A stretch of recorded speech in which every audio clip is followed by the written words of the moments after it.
Capítulo 2. Buen sexo en malas relaciones. Oh, mi hombre, lo amo tanto. Él nunca sabrá. Toda mi vida no es más que desesperación, pero no me importa. Cuando él me toma en sus brazos, el mundo se ilumina. Mi hombre. La joven sentada frente a mí estaba inmersa en la desesperación. Su rostro bonito exhibía rastros amarillos y verdes de los terribles golpes recibidos un mes antes, cuando deliberadamente se lanzó a un precipicio con su automóvil. Salió en el periódico, me dijo lenta y dolorosamente, todo sobre el accidente, con fotografías del auto colgado allí. Pero él nunca se puso en contacto conmigo. Levantó la voz un poco y hubo una insinuación apenas perceptible de saludable ira antes de que volviera a caer en su desolación. Tilly, que había estado a punto de morir por amor, planteó entonces lo que para ella era la pregunta central, la que hacía inexplicable y casi insoportable el hecho de haber sido abandonada por su amante. ¿Cómo podría ser tan bueno el sexo entre nosotros? Hacernos sentir algo tan maravilloso y acercarnos tanto, cuando en realidad no había nada más que nos uniera. ¿Por qué eso funcionaba bien cuando ninguna otra cosa lo hacía? Comenzó a llorar, con todo el aspecto de una niña muy pequeña y muy herida. Yo creía que estaba logrando que me amara al entregarme a él. Le di todo lo que podía dar. Se inclinó hacia adelante con los brazos cruzados sobre el vientre y balanceándose hacia adelante y hacia atrás. Pero duele saber que hice todo eso para nada. Tilly permaneció doblada en dos, sollozando durante un largo rato, perdida en el vacío en que había vivido su mito de amor. Cuando pudo volver a hablar, continuó con el mismo lamento apagado. Lo único que me importaba era hacer feliz a Jean y mantenerlo conmigo. No pedía nada salvo que pasara el tiempo conmigo. Después de que Tilly volvió a llorar un rato, recordé lo que me había dicho sobre su familia y le pregunté suavemente, ¿no era lo mismo que quería tu madre de tu padre? Básicamente que pasara el tiempo con ella. De pronto se enderezó en su asiento. Oh, Dios mío, tiene razón. Incluso estoy hablando como mi madre, la persona a quien menos quería parecerme, la que intentaba suicidarse para salirse con la suya. Oh, Dios mío, repitió, y luego me miró, con el rostro bañado en lágrimas, y agregó en voz baja, es realmente horrible. Hizo una pausa y hablé yo. Muchas veces nos descubrimos haciendo las cosas que hacía nuestro progenitor de nuestro mismo sexo, las mismas acciones que nos prometimos no hacer nunca, jamás. Es porque aprendimos de las acciones de ellos, incluso de sus sentimientos, lo que es ser un hombre o una mujer.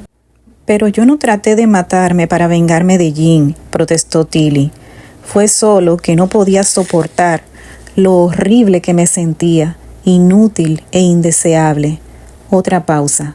Tal vez así como se sentía también mi madre. Supongo que así termina sintiéndose una cuando trata de conservar a alguien que tiene otras cosas más importantes que hacer. Tilly lo había intentado, sí, y el aliciente que había utilizado fue el sexo. En una sesión posterior, cuando el dolor ya no estaba tan fresco, volvió a surgir el tema del sexo. Siempre he respondido bien sexualmente, informó, con una mezcla de orgullo y culpa. Tanto que en la escuela secundaria tenía miedo de ser ninfómana. Lo único que podía pensar era en la próxima vez que mi novio y yo podríamos estar juntos para hacer el amor. Siempre trataba de disponer todo para que pudiéramos tener un sitio a donde ir y estar solos. Dicen que se supone que son los hombres quienes siempre buscan el sexo. Yo sé que lo deseaba más que él. Al menos me preocupaba mucho más que él para hacerlo. Tilly tenía 16 años la primera vez que ella y su novio de la escuela secundaria pasaron a mayores, como dijera ella misma. Él era un jugador de fútbol que se tomaba muy en serio los entrenamientos. Parecía creer que una excesiva actividad sexual con Tilly disminuiría su destreza en el campo de juego, mientras que él se excusaba por no quedarse hasta tarde antes de un juego. Ella se disponía a trabajar como niñera por la tarde. El matrimonio de sus padres había sido de los más tormentosos, donde la afición compulsiva de su padre por el trabajo se oponía a los esfuerzos fervientes. De esa manera podía seducirlo en el sofá de la sala mientras el bebé dormía en su cuarto cerca de allí.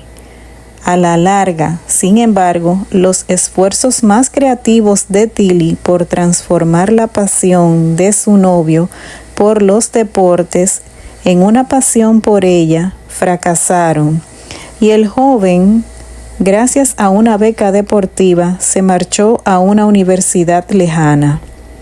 Después de un tiempo de llorar todas las noches y de regañarse por no haber sido capaz de persuadirlo de que la prefiriera a ella en lugar de sus ambiciones atléticas, Tilly estuvo lista para volver a intentarlo. Era el verano en que había terminado la escuela secundaria y estaba por empezar la universidad, y aún vivía con sus padres en un hogar que se estaba desmoronando. Después de varios años de amenazar hacerlo, la madre de Tilly finalmente había iniciado los procedimientos de divorcio y había contratado a un abogado conocido por su disposición a jugar sucio. A veces violentos y ocasionalmente autodestructivos de su madre por forzarlo a pasar más tiempo con ella y sus dos hijas, Tilly y su hermana mayor, Beth.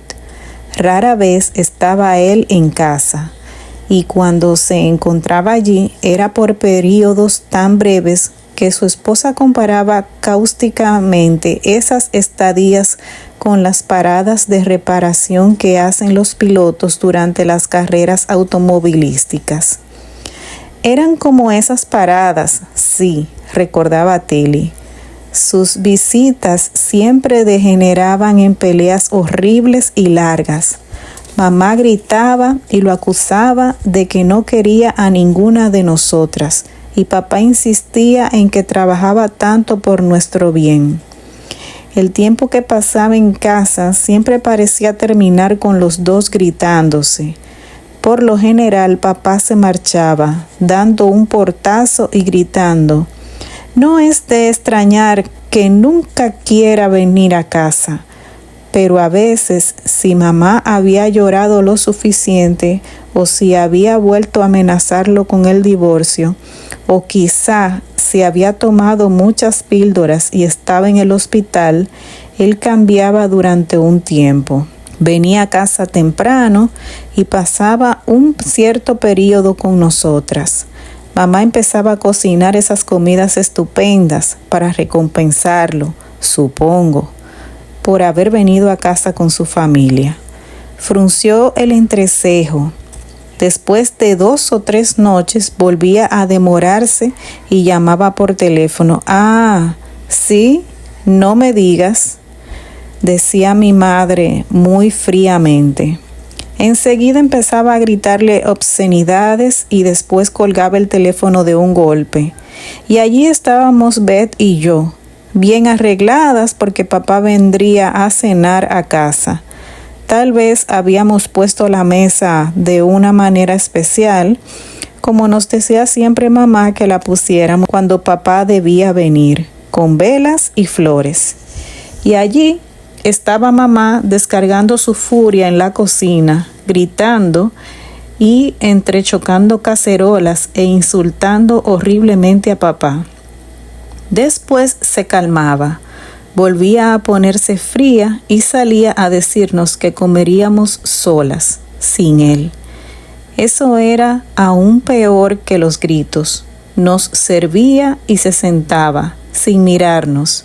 Nosotras nos poníamos muy nerviosas, Beth y yo, con tanto silencio. No nos atrevíamos a hablar y no nos atrevíamos a dejar de comer.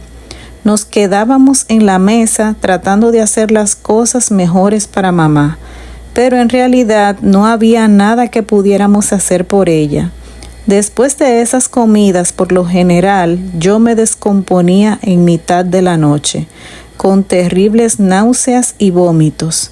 Tilly meneó la cabeza con estoicismo.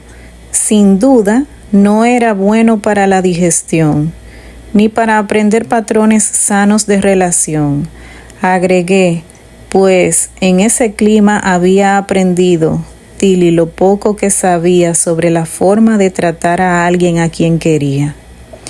¿Qué sentías mientras pasaba todo esto?, le pregunté. Tilly pensó un momento y luego asintió al responder, enfatizando lo correcto de su respuesta. Mientras estaba pasando tenía miedo, pero en general me sentía sola. Nadie me miraba ni se preguntaba qué sentía o qué hacía yo. Mi hermana era tan tímida que nunca hablábamos mucho. Ella se escondía en su habitación. Cuando no tomaba clases de música, la mayor parte del tiempo tocaba la flauta, creo, para no oír las discusiones y para darse una excusa para estar fuera del camino de los demás. Yo también aprendí a no causar problemas. Permanecía callada, fingía no advertir lo que estaban haciendo mis padres y de hecho no decía lo que pensaba. Trataba de ir bien en la escuela. A veces parecía que eso era lo único en que mi padre me prestaba atención. Muéstrame tus calificaciones, me decía, y entonces hablábamos un poco de eso los dos. Él admiraba cualquier tipo de logro, por eso yo trataba de cumplir para él. Tilly se frotó la frente y prosiguió pensativa. También hay otro sentimiento, tristeza. Creo que me sentía triste todo el tiempo, pero nunca se lo dije a nadie. Si alguien me hubiera preguntado, ¿qué sientes dentro de ti?, yo habría dicho que me sentía bien, absolutamente bien, aun cuando hubiese podido decir que estaba triste. Jamás habría podido explicar por qué. ¿Cómo podía justificar el sentirme así? No estaba sufriendo. En mi vida no faltaba nada importante. Me refiero a que nunca nos faltaba comida. Teníamos todo cuanto necesitábamos. Tilly aún era incapaz de reconocer la profundidad de su aislamiento emocional en esa familia. Había sufrido una carencia de afecto y atención debido a un padre que era virtualmente inaccesible y a una madre consumida por la ira y la frustración que sentía hacia su esposo. Eso había dejado a Tilly y a su hermana hambrientas emocionalmente. Lo ideal habría sido que Tilly, al crecer, hubiese podido practicar el hecho de compartir con sus padres lo que era ella, a cambio del amor y la atención de ellos. Pero sus padres eran incapaces de recibir ese regalo de ella. Estaban demasiado atrapados en su lucha de voluntades. Por eso Tilly se hizo mayor, se dirigió con su regalo de amor bajo la forma del sexo, a otra parte. Pero se ofreció a hombres igualmente inaccesibles o renuentes. Después de todo, ¿qué otra cosa sabía hacer? Nada más le habría parecido correcto o habría concordado con la falta de amor y atención a la que ya estaba acostumbrada. Mientras tanto, el conflicto entre sus padres recobraba intensidad en el nuevo escenario de la corte de divorcio. En medio de la fiesta, la hermana de Tilly se escapó con su profesor de música.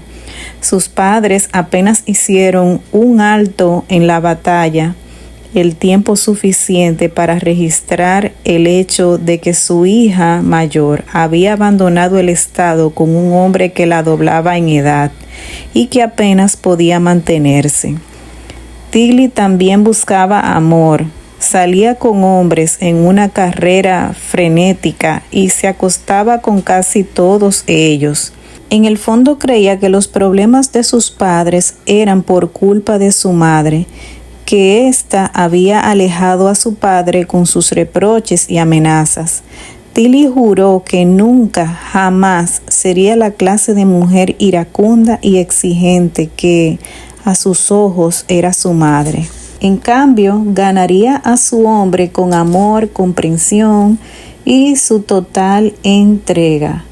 Ya había intentado una vez con el futbolista ser devotamente cariñosa y generosa hasta el punto de ser irresistible, pero su enfoque no había dado resultado. Su conclusión no fue que había utilizado un enfoque incorrecto, ni que el objeto de su enfoque había sido una mala elección, sino que ella no había dado lo suficiente.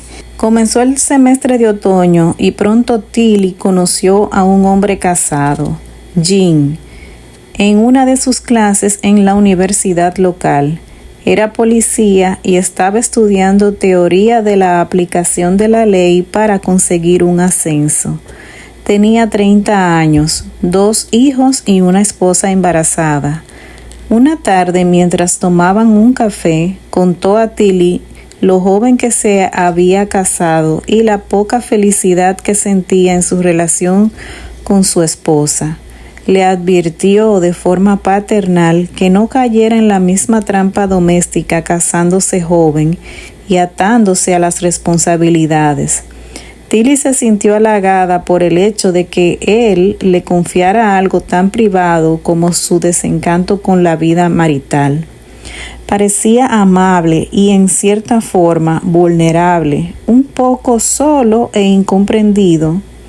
Jim le dijo lo mucho que había significado para él hablar con ella, que nunca antes había hablado con alguien como ella, y le pidió que volvieran a encontrarse. Tilly aceptó de inmediato, pues si bien aquella conversación había sido más parecida a un monólogo, en el que Jim hablaba la mayor parte del tiempo, había creado una mayor comunicación de la que Tilly había experimentado en su familia. Esa charla le dio a probar un poco de la atención que ella anhelaba. 2 días más tarde volvieron a hablar, esta vez durante una caminata por las colinas cercanas a la universidad, y al final del paseo Jim la besó. En una semana comenzaron a encontrarse en el apartamento de un policía de servicio.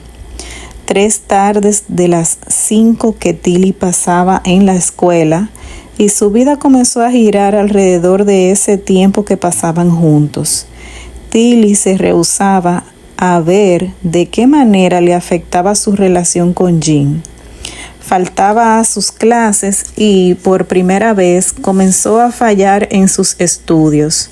Mentía a sus amigos acerca de sus actividades y luego llegó a evitarlos por completo para no tener que seguir mintiendo.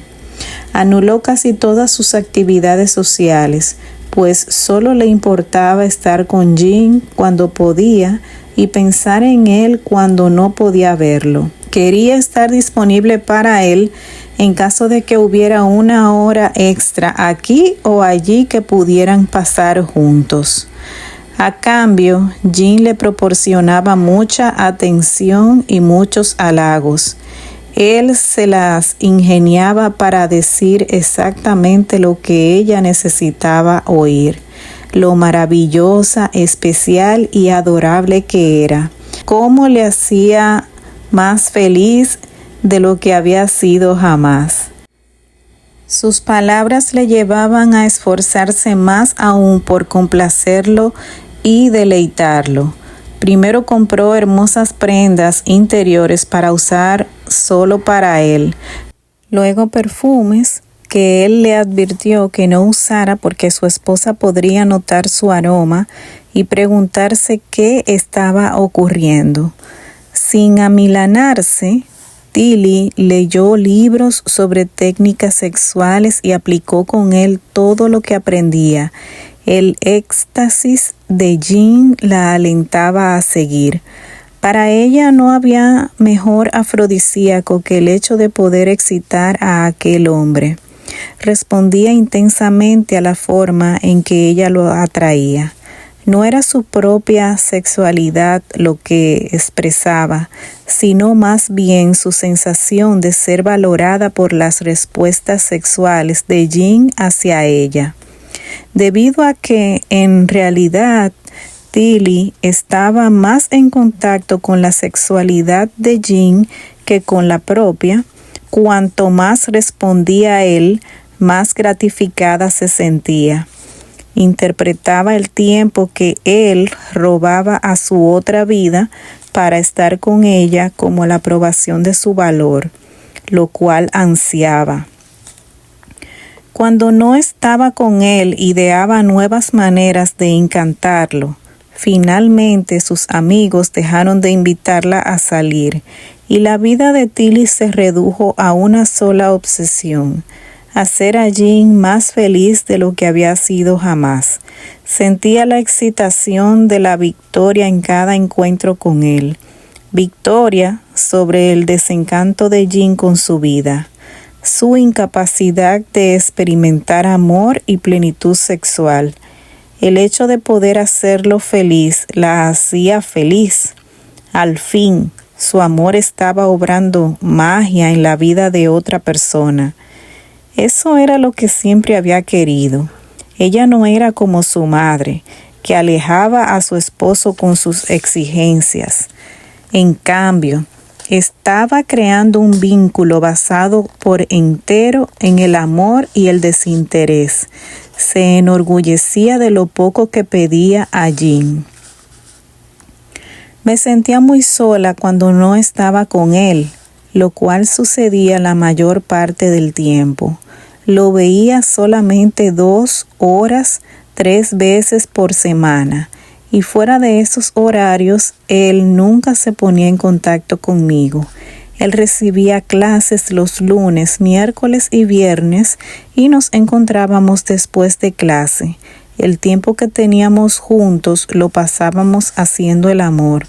Cuando al fin estábamos solos, nos arrojábamos el uno en brazos del otro.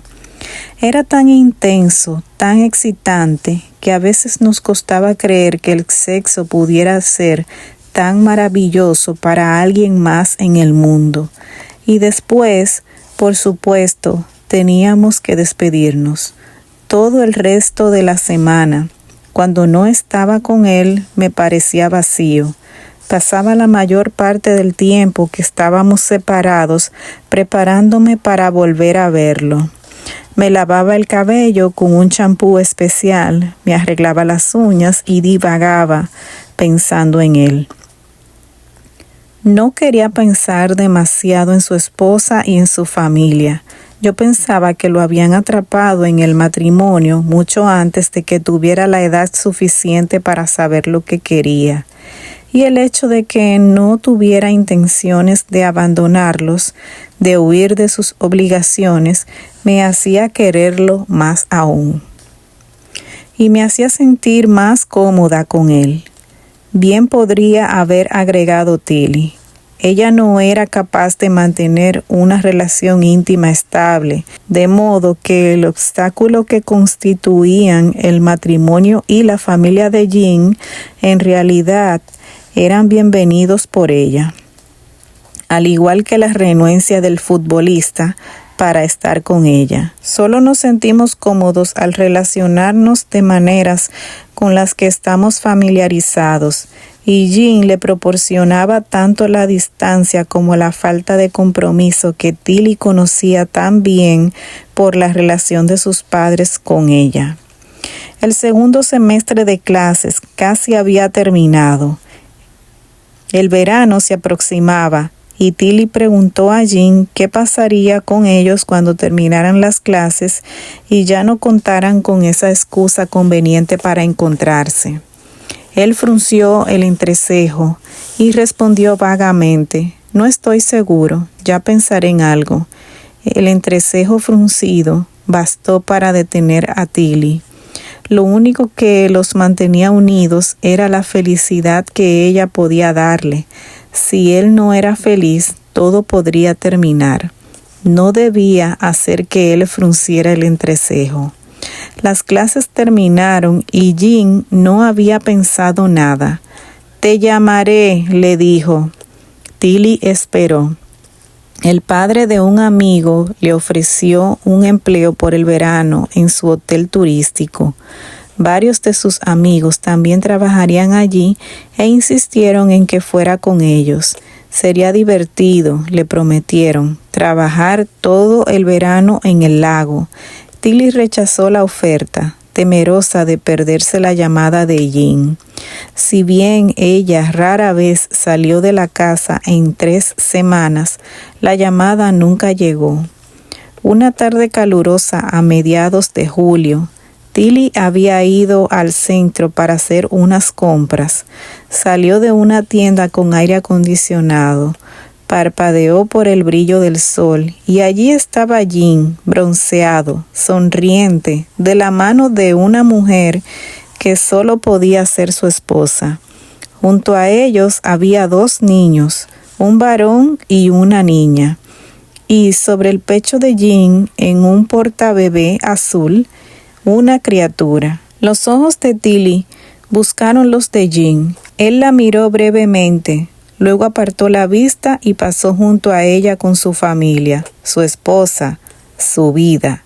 De alguna manera, Tilly llegó a su automóvil a pesar del dolor en el pecho que casi le impedía respirar. Permaneció allí, sentada en el caluroso estacionamiento, sollozando y jadeando hasta mucho después de la caída del sol. Luego, lenta y débilmente, condujo hasta la universidad y las colinas que estaban más allá. Las colinas donde ella y Jean habían tenido su primer paseo, su primer beso. Condujo hasta un punto donde el camino hacía una curva cerrada y siguió derecho donde debía haber doblado. Fue un milagro que sobreviviera a la caída más o menos ilesa. También fue una gran decepción para ella. Tendida en su cama del hospital, juró volver a intentarlo en cuanto la dieran de alta. Pasó por el traslado a la sección de psiquiatría, las drogas sedantes, la entrevista obligatoria con el psiquiatra. Sus padres venían a verla en turnos separados, escogidos elaboradamente en el horario de visitas. Las visitas de su padre daban como resultado severos sermones sobre todo lo que ella tenía por vivir, durante los cuales Tilly contaba en silencio las veces que él echaba un vistazo a su reloj. Por lo general terminaba con un impotente. Ahora sabes que tu madre y yo te queremos, querida. Prométeme que no volverás a hacer esto. Tilly cumplía y se lo prometía, forzando una leve sonrisa. Fría por la soledad de tener que mentir a su padre acerca de algo tan importante. Esas visitas eran seguidas por las de su madre, que se paseaba por la habitación preguntando constantemente: ¿cómo pudiste hacerte esto?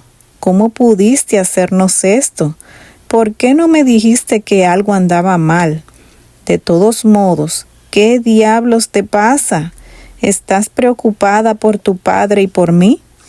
Luego su madre se sentaba en una de las sillas para visitantes y ofrecía una descripción detallada de cómo iba el trámite de divorcio, lo cual se suponía que debía tranquilizar a Tilly. Las noches siguientes a esas visitas, Tilly sufría descomposturas de estómago. En su última noche en el hospital, una enfermera se sentó junto a ella y le hizo algunas preguntas discretamente indagatorias. Toda la historia surgió plenamente. Finalmente la enfermera le dijo: «Sé que estás pensando en volver a intentarlo. ¿Por qué no habrías de hacerlo?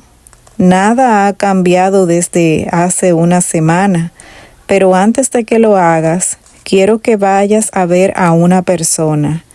La enfermera, ex paciente mía, la envió a verme. Entonces Tilly y yo iniciamos nuestro trabajo juntas, el trabajo de curar su necesidad de dar más amor del que recibía, de dar y dar a partir de un lugar ya vacío en su interior. En los siguientes 2 años hubo algunos hombres más en la vida de Tilly que la capacitaron para analizar la forma en que ella usaba el sexo en sus relaciones. Uno de ellos fue un profesor de la universidad donde se había inscrito. Era un adicto al trabajo del calibre de su padre y al principio Tilly se dedicó de lleno al intenso esfuerzo de alejarlo de su trabajo y atraerlo a sus brazos amorosos. Sin embargo, esta vez sintió claramente la frustración de su lucha por cambiarlo y lo abandonó después de 5 meses. En el comienzo, el desafío había sido estimulante y cada vez que ganaba, la atención de él por una noche se veía aprobada. Pero Tilly sentía que cada vez dependía más de él emocionalmente, mientras que él, en cambio, le daba cada vez menos. Durante una sesión me informó: anoche estuve con David y lloré al decirle lo importante que él era para mí. Comenzó a darme su respuesta habitual de que yo tendría que comprender que él tenía compromisos importantes en su trabajo y, bueno, dejé de escucharlo. De todos modos, ya había oído todo eso antes. De pronto, vi con claridad que ya había vivido esa escena con mi novio futbolista. Me estaba arrojando sobre David de la misma manera que lo había hecho con él. Sonrió con tristeza. Usted no tiene idea de los extremos a los que he llegado para ganar la atención de los hombres. Anduve por ahí quitándome la ropa y soplando en sus oídos y probando todos los trucos de seducción que conozco. Aún estoy tratando de obtener la atención de alguien que no se interesa mucho por mí. Creo que lo que más me complace al hacer el amor con David es que he podido excitarlo lo suficiente para distraerle de lo que preferiría estar haciendo. Odio admitir eso, pero eso siempre me ha excitado mucho. El solo hecho de lograr que David o Jean o cualquiera me presten atención. Creo que el sexo me ha dado mucho alivio porque me he sentido tan mal en cada relación. Parece disolver por un momento todas las barreras y unirnos. Y he deseado tanto esa sensación de estar juntos, pero no estoy dispuesta a seguir regalándome a David. Me parece demasiado degradante. Aún así, David no fue el último de los hombres imposibles para Tilly. Su siguiente novio fue un joven corredor de bolsa que además se dedicaba a las competencias de triatlón. Ella competía con la misma dedicación que él, pero por su atención, tratando de apartarlo de sus rigurosos horarios de entrenamiento con la constante premisa de su cuerpo dispuesto. Gran parte del tiempo, cuando hacía el amor, él estaba demasiado cansado o demasiado poco interesado para conseguir o mantener una erección. Un día en mi consultorio, Tilly estaba describiendo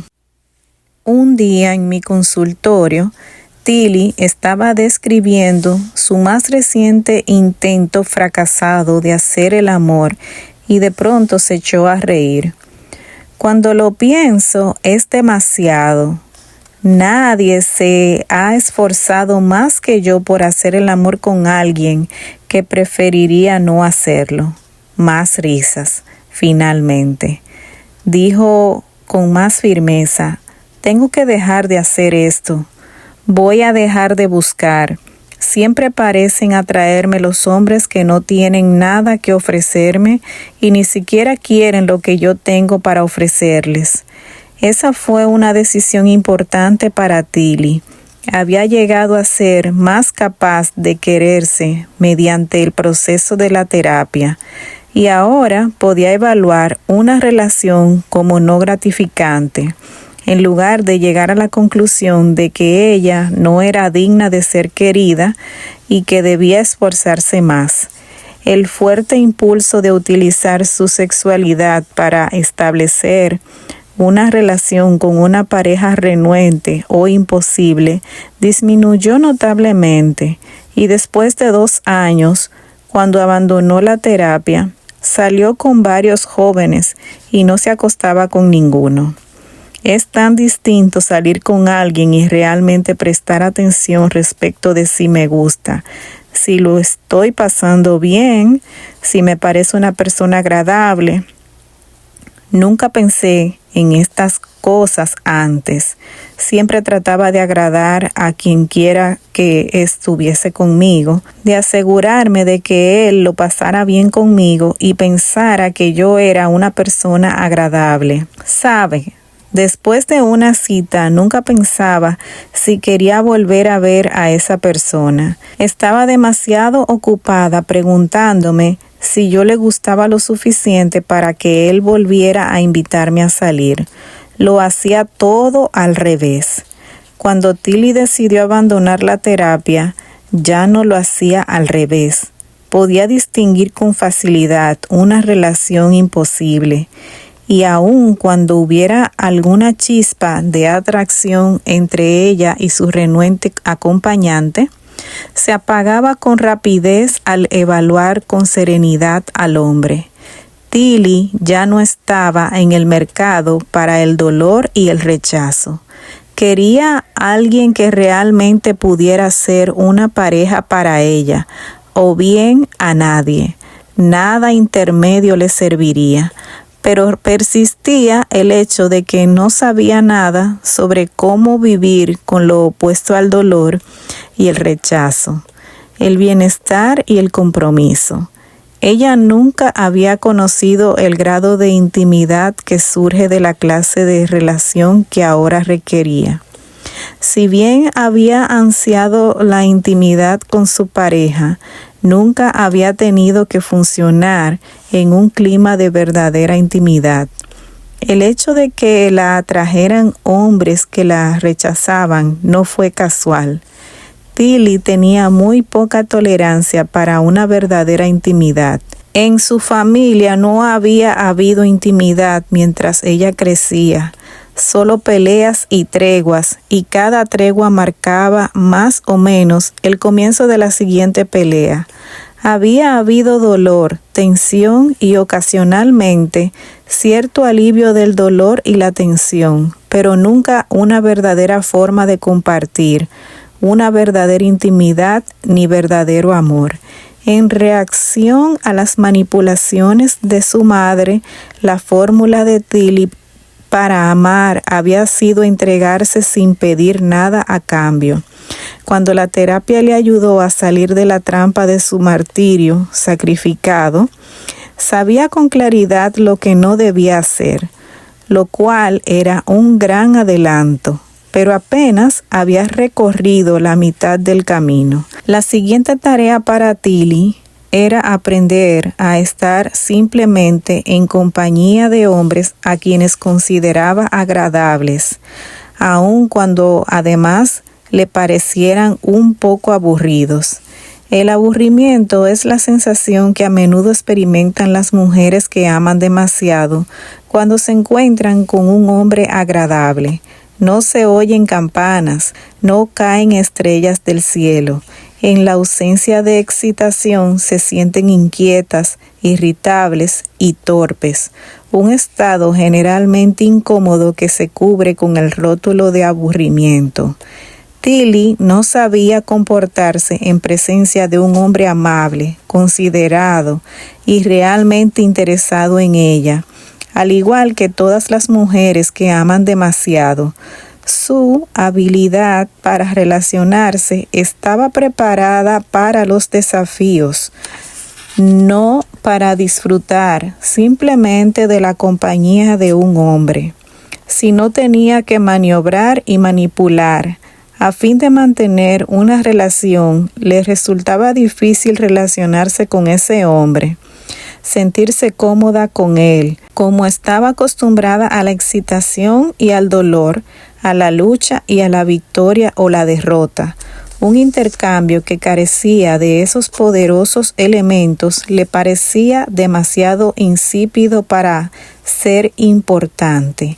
Además de perturbador, por irónico que resulte, había más incomodidad en presencia de sujetos estables, confiables y alegres de la que había habido con hombres que no respondían, emocionalmente distantes, inaccesibles o no interesados. Una mujer que ama demasiado está acostumbrada a los rasgos y conductas negativos y se siente más cómoda con ellos que con sus opuestos, a menos que se esfuerce mucho por cambiar ese hecho por sí misma. A menos que Tilly pudiera aprender a relacionarse cómodamente con un hombre que considerara sus intereses tan importantes como los propios, no tenía esperanza de lograr una relación gratificante. Antes de su recuperación, una mujer que ama demasiado, por lo general, exhibe las siguientes características con respecto a su forma de sentir y de relacionarse con los hombres sexualmente. Pregunta: ¿cuánto me ama o necesita? Y no, ¿cuánto lo quiero? La mayoría de sus interacciones sexuales con él están motivadas por ¿cómo puedo hacer que me ame o necesite más? Su impulso de entregarse a otros a quienes percibe como necesitados puede dar como resultado una conducta que ella misma considera promiscua, pero esta apunta principalmente a la gratificación de otra persona en lugar de a ella misma. El sexo es una de las herramientas que usa para manipular o cambiar a su pareja. A menudo las luchas de poder de la manipulación mutua le parecen muy excitantes. Se comporta en forma seductora para conseguir lo que quiere y se siente estupendamente cuando da resultado y muy mal cuando no es así. El hecho de no obtener lo que quiere por lo general la lleva a esforzarse más. Confunde angustia, miedo y dolor con amor y excitación sexual. A la sensación de tener un nudo en el estómago la llama amor. Se excita a partir de la excitación de él. No sabe sentirse bien por sí misma. De hecho, se siente amenazada por sus propios sentimientos. A menos que tenga el desafío de una relación no gratificante, se vuelve inquieta. No la atraen sexualmente los hombres con quienes no lucha. En cambio, los llama aburridos. A menudo forma equipo con un hombre de menor experiencia sexual para poder sentirse en control. Anhela la intimidad física, pero debido a que teme verse envuelta por otro y o abrumada por su propia necesidad de afecto, solo se siente cómoda con la distancia emocional creada y mantenida por la tensión de la relación. Se vuelve temerosa cuando un hombre está dispuesto a acompañarla emocional y sexualmente. Huye de él o bien se aleja. La conmovedora pregunta de Tilly al iniciar nuestro trabajo juntas: ¿Cómo podía ser tan bueno el sexo entre nosotros, hacernos sentir algo tan maravilloso y acercarnos tanto, cuando en realidad no había nada más que nos uniera? Merece ser analizada, porque las mujeres que aman demasiado a menudo se enfrentan al dilema del buen sexo en una relación infeliz o imposible. A muchas de nosotras nos han enseñado que buen sexo significa verdadero amor y que a la inversa el sexo no podía ser realmente satisfactorio y gratificante si la relación entera no estaba bien para nosotras. Nada podría estar más lejos de la verdad que las mujeres que aman demasiado, debido a la dinámica que opera en todos los niveles de nuestras interacciones con los hombres, inclusive el nivel sexual. Una mala relación en realidad puede contribuir a que el sexo sea excitante, apasionado y apremiante. Quizá nos veamos en dificultades para explicar a la familia y los amigos cómo alguien que no es particularmente admirable, ni siquiera muy agradable, puede despertar en nosotras un estremecimiento de deseo y una intensidad jamás igualada por lo que sentimos por alguien más agradable o más presentable. Es difícil expresar que nos encanta el sueño de evocar todos los atributos positivos: el amor, el cariño, la atención, la integridad y la nobleza, que, estamos seguras, están latentes en nuestro amante, esperando para florecer con la calidez de nuestro amor. Las mujeres que aman demasiado a menudo se dicen que el hombre con quien están involucradas nunca ha sido realmente amado antes, ni por sus padres ni por sus anteriores esposas o novias. Lo vemos como un ser dañado y de inmediato asumimos la tarea de compensar todo lo que ha faltado en su vida desde mucho tiempo antes de que lo conociéramos. En cierto modo, la trama de una versión con los sexos invertidos del cuento de la Bella Durmiente, que dormía bajo un hechizo en espera de la liberación que llegaría con el primer beso de su verdadero amor. Nosotras queremos ser quienes quiebren el hechizo, liberar a ese hombre de lo que consideramos su cautiverio. Interpretamos su inaccesibilidad emocional, su ira o su depresión, su crueldad o su indiferencia, su deshonestidad o su adicción, como señales de que no lo han amado lo suficiente. Oponemos nuestro amor a sus defectos, a sus flaquezas e incluso a su patología. Estamos decididas a salvarlo mediante el poder de nuestro amor. El sexo es una de las formas principales en las que tratamos de llevarle a la salud con nuestro amor. Cada encuentro sexual lleva toda nuestra lucha por cambiarlo. Con cada beso y cada caricia, tratamos de comunicarle lo especial y digno que es, cuánto lo admiramos y adoramos.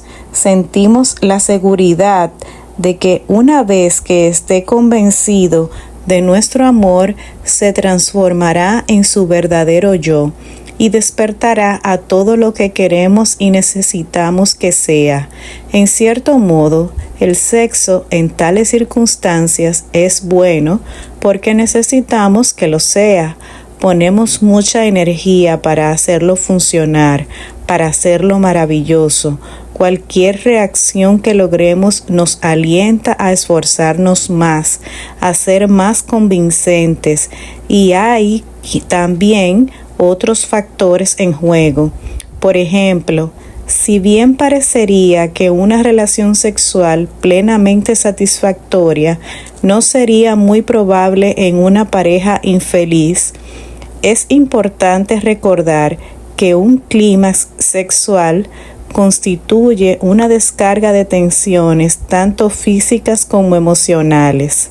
Mientras que una mujer puede evitar el contacto sexual con su pareja cuando hay conflictos y tensiones entre ambos, es posible que a otra mujer en circunstancias similares el sexo le resulte una manera sumamente efectiva de liberar gran parte de esa tensión, al menos en forma temporal. Para una mujer que vive una relación infeliz o tiene una pareja que no es la más adecuada para ella, el acto sexual puede ser el único aspecto gratificante de la relación y la única manera efectiva de relacionarse con el otro. De hecho, el grado de descarga sexual que ella experimente puede guardar una relación directa con el grado de incomodidad que sienta con su pareja.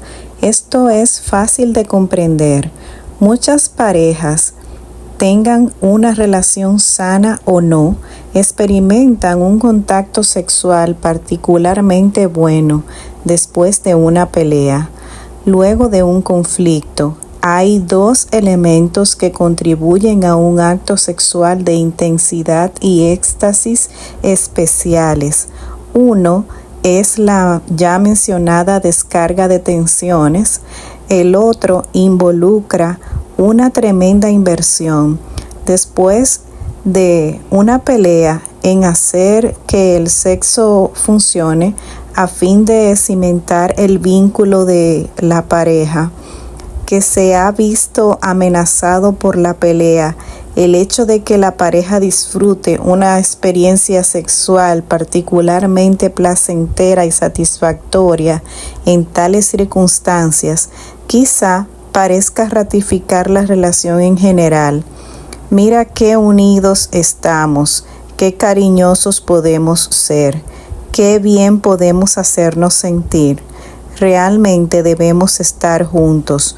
Puede ser el sentimiento generado. El acto sexual, cuando es muy gratificante en el aspecto físico, tiene el poder de crear lazos profundamente sentidos entre dos personas, en especial para las mujeres que amamos demasiado. La intensidad de nuestra lucha con un hombre puede contribuir a la intensidad de nuestra experiencia sexual con él y, por consiguiente, al vínculo que nos une a él. Y la inversa también es verdad. Cuando nos relacionamos con un hombre que no es un desafío tan grande, es posible que a la dimensión sexual le falte fuego y pasión, debido a que no estamos en un estado casi constante de excitación por él, y a que el sexo no se usa para demostrar nada. Es probable que una relación más fácil y tranquila nos resulte algo insulsa. En comparación con los estilos tempestuosos de la relación que hemos conocido, esa clase de experiencia más inocua solo parece verificar que la tensión, la lucha, el dolor y el drama realmente equivalen al verdadero amor. Esto nos lleva a una discusión acerca de qué es el amor verdadero. Si bien el amor parece ser muy difícil de definir, yo pienso que esto se debe a que en esta cultura tratamos de combinar en una sola definición dos aspectos muy opuestos e incluso, según parece, mutuamente excluyentes. De esta manera, cuanto más decimos sobre el amor, más nos contradecimos.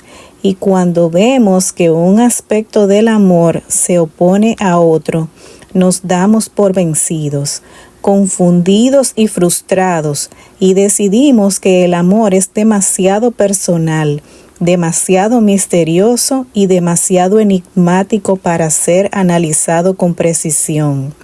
Los griegos eran más listos, utilizaban palabras distintas, Eros y ágape. Para distinguir estas dos maneras profundamente diferentes de experimentar lo que llamamos amor, Eros, claro está, se refiere al amor apasionado, mientras que ágape describe la relación estable y comprometida, libre de pasión, que existe entre dos individuos que se quieren profundamente.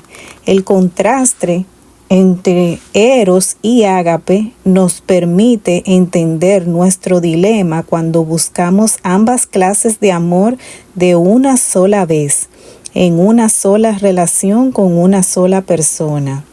Nos ayuda también a ver que tanto Eros como ágape tienen sus defensores, aquellos que afirman que uno o el otro son la única forma verdadera de experimentar el amor. Pues, por cierto, cada uno tiene su valor, verdad y belleza muy especiales. Y cada clase de amor también carece de algo muy valioso que solo la otra puede ofrecer. Veamos cómo describirían los defensores de estas dos formas el hecho de estar enamorado. Eros, el verdadero amor, es un anhelo consumidor y desesperado por el ser amado, a quien se percibe como diferente, misterioso y elusivo. La profundidad del amor se mide por la intensidad de la obsesión por el ser amado. Hay poco tiempo y atención para otros intereses o propósitos, debido a que se concentra tanta energía en recordar encuentros pasados o imaginar otros futuros. A menudo hay que vencer grandes obstáculos y por lo tanto en el verdadero amor hay un elemento de sufrimiento. Otro índice de la profundidad del amor es la voluntad de soportar el dolor y penurias por el bien de la relación. Al verdadero amor se asocian sentimientos de excitación, embelezo, drama, ansiedad, tensión, misterio y anhelo. Ágape. El verdadero amor es una sociedad con la cual dos personas que se quieren están profundamente comprometidas. Esas personas comparten muchos valores, intereses y objetivos básicos y toleran de buen grado sus diferencias individuales. La profundidad del amor se mide por la confianza y el respeto mutuos. La relación permite a cada integrante de la pareja ser más plenamente expresivo, creativo y productivo en el mundo. Hay mucha alegría en las experiencias compartidas, pasadas y presentes, al igual que en las venideras. Cada integrante de la pareja ve al otro como su amigo más querido. Otra medida de la profundidad del amor es la voluntad de verse a sí mismo con honestidad, a fin de promover el crecimiento de la relación y la profundización de la intimidad. Al verdadero amor se asocia sentimientos de serenidad, seguridad, devoción, comprensión, compañerismo, apoyo mutuo y bienestar. El amor apasionado, Eros, es lo que en general siente la mujer que ama demasiado por el hombre que es imposible. Es más, el hecho de que haya tanta pasión se debe a que él es imposible. Para que exista la pasión, es necesario que haya una lucha continua, obstáculos que superar, un anhelo por más de lo que se dispone. Pasión significa literalmente sufrimiento, y a menudo sucede que cuanto mayor es el sufrimiento, más profunda es la pasión. la excitante intensidad de un romance apasionado no puede ser igualada por el solaz más benigno de una relación estable y comprometida, de modo que si la mujer al fin recibiera del objeto de su pasión lo que tan ardientemente ha deseado, el sufrimiento desaparecería y la pasión pronto se consumiría. Entonces, quizás ella se diría que ya no está enamorada, porque ya no tendría ese dolor agridulce. La sociedad en que vivimos y la constante presencia de los medios de comunicación que nos rodean y saturan nuestra conciencia confunden constantemente las dos clases de amor. Nos prometen de mil maneras que una relación apasionada, eros, nos traerá plenitud y satisfacción, ágape. Esto sugeriría que con una pasión suficientemente grande se forjará una unión duradera. Todas las relaciones fracasadas que se basaron inicialmente en una inmensa pasión pueden atestiguar que esa premisa es falsa. La frustración, el sufrimiento y el anhelo no contribuyen a una relación estable, duradera y sana, aunque sí hay factores que contribuyen poderosamente a una relación apasionada. Hacen falta intereses comunes, valores y objetivos comunes y capacidad para una intimidad profunda y duradera si se desea que el encantamiento erótico inicial de una pareja a la larga se transforme en una devoción afectuosa y comprometida que soporte el paso del tiempo. Sin embargo, lo que sucede a menudo es esto: en una relación apasionada, cargada como debe estarlo de la excitación, el sufrimiento y la frustración de un nuevo amor, existe la sensación de que falta algo muy importante. Lo que se necesita es compromiso, un medio para estabilizar esa experiencia emocional caótica y proporcionar una sensación de seguridad y solidez. Si se superaran los obstáculos que les impiden estar juntos y se forjara un compromiso genuino, sería probable que llegase el momento en que esas dos personas se miraran y se preguntaran a dónde se ha ido la pasión. Se sienten seguros, cálidos y afectuosos el uno hacia el otro, pero también se sienten un poco estafados, porque ya no arden de deseo mutuo.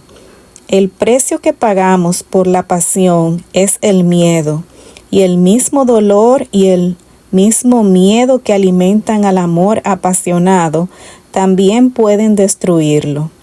El precio que pagamos por un compromiso estable es el aburrimiento, y la misma seguridad y la solidez que cimentan una relación así también pueden hacerla rígida y sin vida. Si debe haber un desafío y una excitación constantes en la relación luego del compromiso, estos deben basarse no en la frustración ni en el ansia, sino en una exploración cada vez más profunda de lo que D. H. Lawrence llama los misterios gozosos entre un hombre y una mujer que están comprometidos mutuamente. Según lo sugiere Lawrence, es probable que eso dé mejores resultados con una sola persona como pareja, puesto que la confianza y la honestidad del ágape deben combinarse con el coraje y la vulnerabilidad de la pasión a fin de crear una verdadera intimidad. Una vez oí a un alcohólico en tratamiento expresarlo en forma muy simple y bella. Dijo: cuando bebía, me acostaba con muchas mujeres y básicamente tenía la misma experiencia muchas veces. Desde que estoy sobrio, solo me acuesto con mi esposa, pero cada vez que estamos juntos es una experiencia nueva. La excitación y la emoción que se obtiene no al excitar y excitarnos sexualmente, sino al conocer y ser conocidos, es demasiado infrecuente. La mayoría de quienes tenemos una relación comprometida y estable nos conformamos con lo previsible, el bienestar y el compañerismo, porque tenemos miedo de explorar los misterios que personificamos como hombre y como mujer, la exposición de nuestro yo más profundo. Sin embargo, ese temor a lo desconocido que existe dentro de nosotros y entre nosotros, ignoramos y evitamos el mismo don que nuestro compromiso pone a nuestro alcance, la verdadera intimidad. Para las mujeres que aman demasiado, el desarrollo de una verdadera intimidad con su pareja puede darse solo después de la recuperación. Más adelante en el libro volveremos a encontrarnos con Tilly cuando se enfrente a ese desafío de recuperación que nos espera a todas.